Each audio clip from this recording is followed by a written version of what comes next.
अस्सलाम वालेकुम। आज हम इस वीडियो में जॉन लिली को डिस्कस करेंगे। ये पैदा हुए थे 1553 में और 1606 में इनकी डेथ हुई थी। इंग्लिश राइटर थे, पोएट थे, ड्रामाटिस्ट थे, प्ले राइट थे और अपना जो वर्क है यूफिस द एनाटमी ऑफ विट 1578 में जो वर्क आया था इसकी वजह से मशहूर है। यूफिस एंड हिज इंग्लैंड ये सीक्वल था और ये 1580 में आया। कैंट इंग्लैंड में पैदा हुए। इनके जो वालिद थे रजिस्ट्रार थे आर्च बिशप मैथ्यू पार्कर के पास। स्टूडेंट थे मैकडैलन कॉलेज ऑक्सफोर्ड में जहां इन्होंने बैचलर्स डिग्री हासिल की और कॉमेडीज़ लिखना शुरू की 1580 के बाद।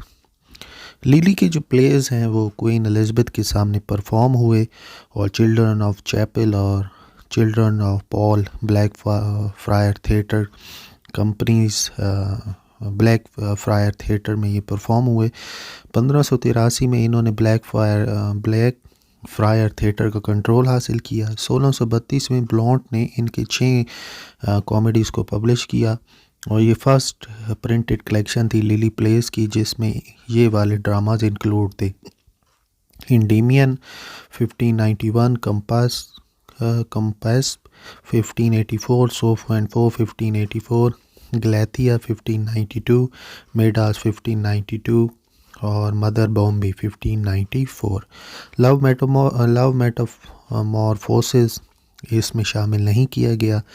लिली ने बहुत ज़्यादा इन्फ्लुएंस दिखाया शेक्सपियर के ऊपर। लव मेटामॉर्फोसिस का बड़ा डीप असर हुआ शेक्सपियर की लव लेबर लॉस्ट के ऊपर। गलैथिया जो लिली ने लिखी थी इसका असर midsummer night dream William Shakespeare के प्ले पे हुआ। जो प्रोवर्ब है all is fair in love and war ये यूफिस से एट्रीब्यूट करती है। फ्रांसिस मेयर वो इनको बेस्ट फॉर कॉमेडी करार देते हैं।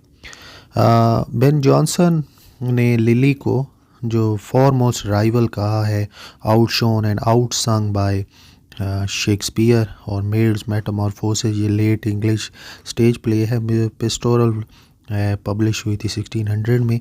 प्ले जो है कॉमेडी ऑफ कंसिडरेबल विट वो पब्लिश हुआ था इनकी डेथ के बाद। ऑथरशिप जो है वो डिस्प्यूट रही है स्कॉलर्स के दरमियान, लेकिन ये लिली को ही एट्रीब्यूट होता है। मेजर वर्क्स का जिक्र करें तो यूफोस द एनाटमी ऑफ विट 1578 में आया। यूफोस एक ग्रीक वर्ड है जिसका मतलब है ग्रेसफुल एंड विटी और वेल ब्रीड मैन। लिली ने ये नाम अडॉप्ट किया रॉजर एशम के स्कूल मास्टर से।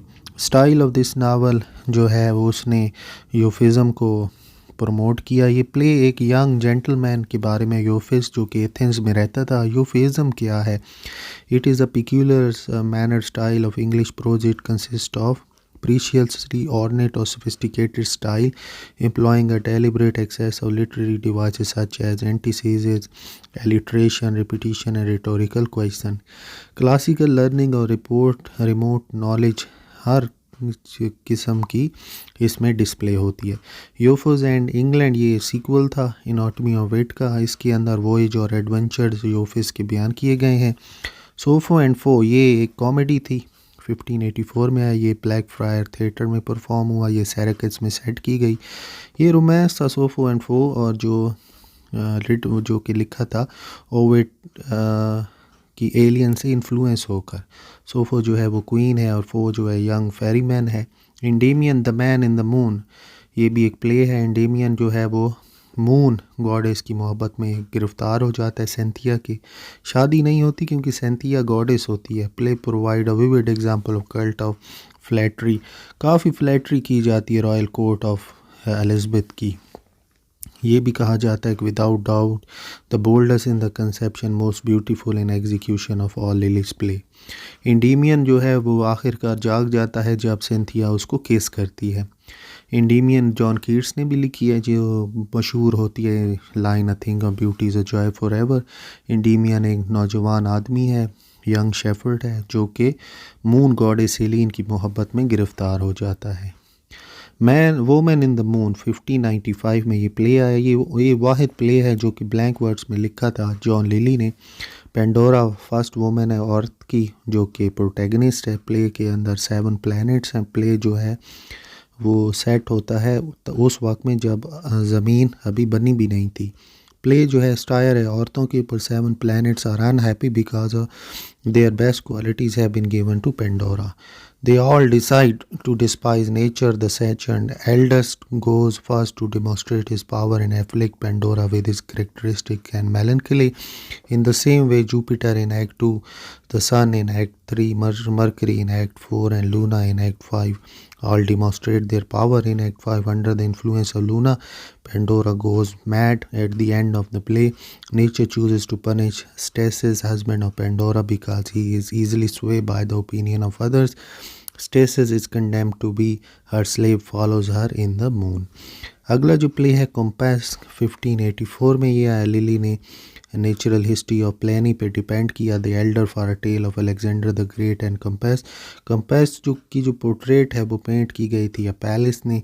कंपास लिली का फर्स्ट वेंचर है writing for the stage. Thomas Nashe ने कोट्स किया है Campaspe in his play Summer's Last Will and Testament 1592 में। अलेक्जेंडर एक मोहब्बत में गिरफ्तार हो जाता है ब्यूटीफुल थीबन कैप्टिव कंपास की। गलेथिया जो है मॉडर्न कमेंटेटर्स इसकी तारीफ़ करते हैं कि ये हारमोनियस वैरायटी है और एलेगोरिकल ड्रामाटर्जी है। मेडस ये भी एलेगोरिकल प्ले है जो कि ओविड मेटामॉर्फोसिस की बुक 11 पे डिपेंड करता है। मदर बॉम्बे ये एक वल्गर रियलिस्टिक प्ले है। रस्टिक लाइफ का मदर बॉम्बे फोल्कलोर फिगर है ट्रेडिशनल बैले लिटरेचर में। लिली ने did not invent her, though he clearly added to her fame. She is mentioned by other writers. दूसरे राइटर्स ने भी मेंशन की है। Thomas Heywood the Wise Woman of Hogsdon 1605, The Witch of Edmonton by Decker, John Ford or William Rowley. In this play, the title character Mother Bombay specifically deny that she is a witch and call herself a cunning woman. तो John lily की death हुई थी 1606 में।